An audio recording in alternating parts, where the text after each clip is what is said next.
Uh, Good morning, sir, and my friends. Today we will talk about distributional uh, soft actor critique, which is of policy reinforcement learning for addressing value estimation errors. So we are pleased.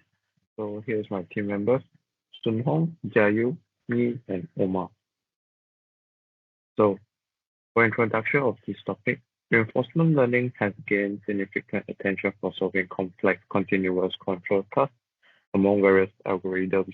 Soft actor critique, which is SAC, stand out for its balance between performance and exploitation by maximizing both expected returns and policy entropy.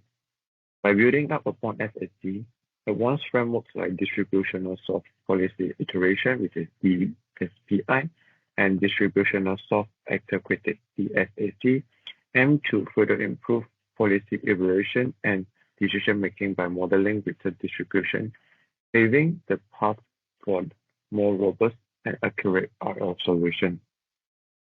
Next is background.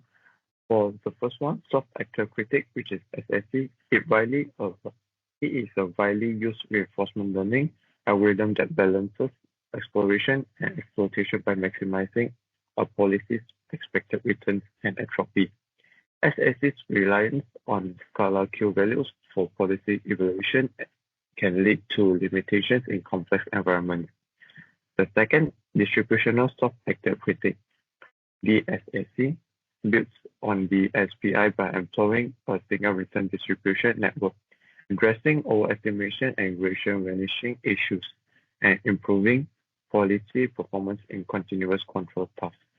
The third, distributional soft policy iteration, which is DSPI, it extends maximum entropy reinforcement learning by modeling the distribution of the action returns instead of relying solely on scalar Q values. For more accurate policy evaluation by capturing return variability. So here's the motivation. There are three motivations. The first is addressing overestimation. The traditional learning enforcement methods like SSC often overestimate Q values, which can degrade policy performance.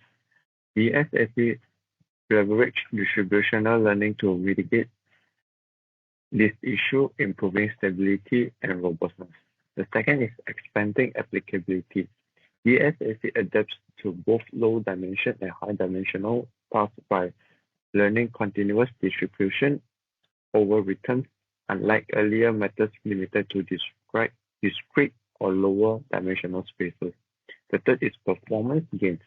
Experiments demonstrate that the SAC consistently outperforms baseline methods across multiple continuous control tasks, showing its potential for real-world applications.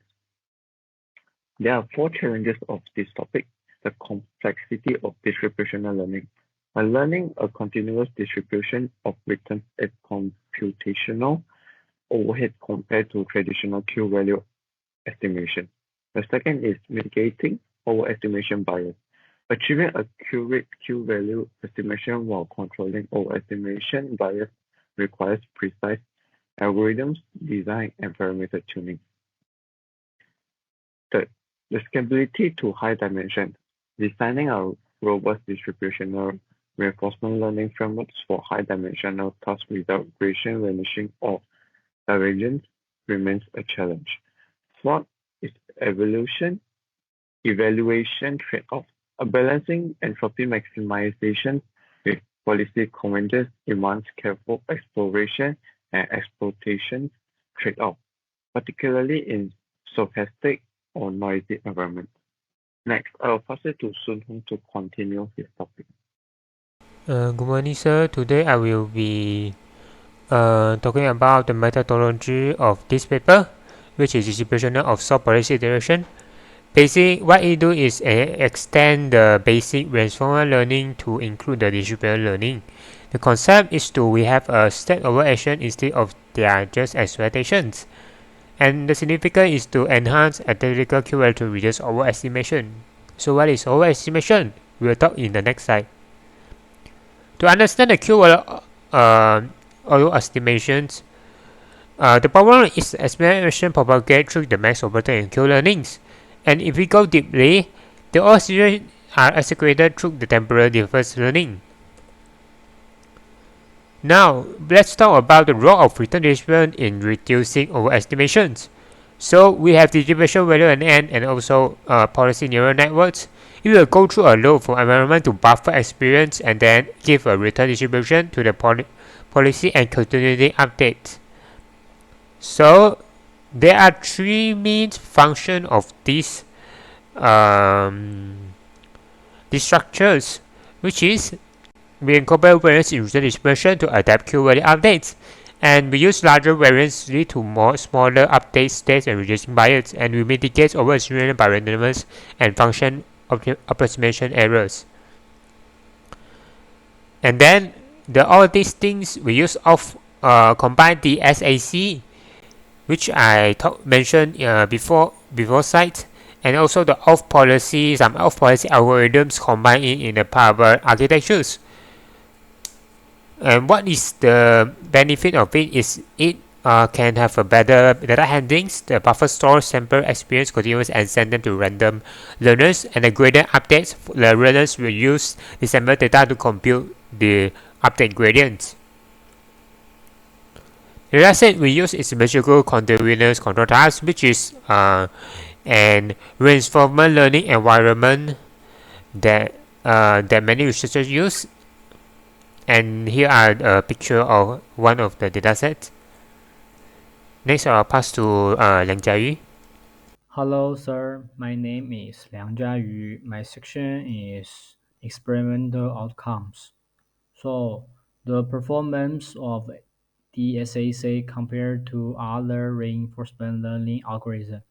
5 independent rounds were conducted with different seeds, evaluated every 20,000 iterations, and the results are shown in these figures. We can see that the DSAC outperformance or matches all baseline across benchmark tasks. For the humanoid V2 task, DSAC improved by 20%, 63%, 39%, and 97% compares to SAC TD3 PBO and DDPGs, indicating state-of-the-art performance. DSAC are also showing more human-like motions. And the DSAC also outperforms SAC, single Q SAC, and WQ SAC on all tasks, providing the return distribution learning enhanced policy performance. Additionally, TD4 are also benefit from return distribution learning, outperforming TD3 and DDPG on most tasks. And last, compared to the TD4, the SAC achieved 33%, 22%, 10%, and 8% improvement on humanoid V2 and V2 worker 2D V2 and half-jade V2, showing that the maximum HMP from framework effectively boosts performance. Next section is the evaluated the DSSA impact on Q-value estimation accuracies. Compared to single Q SAC, DSSA reduced overestimation bias by 10%, 5%, 926%, and 1% on humanoid V2 and V2 worker 2D V2 and half-jade V2. Unlikely SAC and the double QSAC, which suffer from underestimation, DSAC achieved higher Q-value accuracy on most tasks without additional network. This result confirms that return distribution learning effectively mitigates overestimation, explaining DSA's superior performance across the benchmark.